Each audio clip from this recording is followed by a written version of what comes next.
Dove viene? Io sono di origine ungherese, ho sposato un Samperotto. La Sicilia, cos'è? Come mai ha scelto questa terra?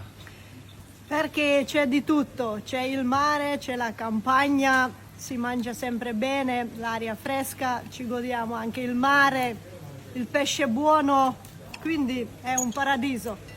Ed oggi pranzare ai piedi di una fontana del 1600. A Fontana Davvero di abbiamo una Sant'Ugo. fortuna indescrivibile in Sicilia. Sì, è vero. Allora invitiamo tutti a San Piero Patti a vivere questi momenti, chiunque ci starà ascoltando. Lo consiglio Lei abita in volentieri. Germania, però. Io abito in Germania, sì, manco da San Piero Patti da 36 anni e cerchiamo di venire il più spesso possibile. Abbiamo una casetta qua che stiamo cercando di rinnovare perché un paio d'anni è stata chiusa perché i miei genitori sono morti, però cercheremo di venire più spesso. Quindi il cuore e la mente restano sempre in Sicilia. Sempre San Perotto sogno, sono rimasto così. Quando dall'aereo si vede la terra siciliana, cosa si prova? E sono dei momenti belli.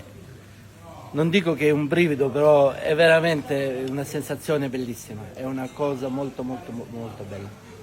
La Sicilia è Sicilia, ce n'è solo una.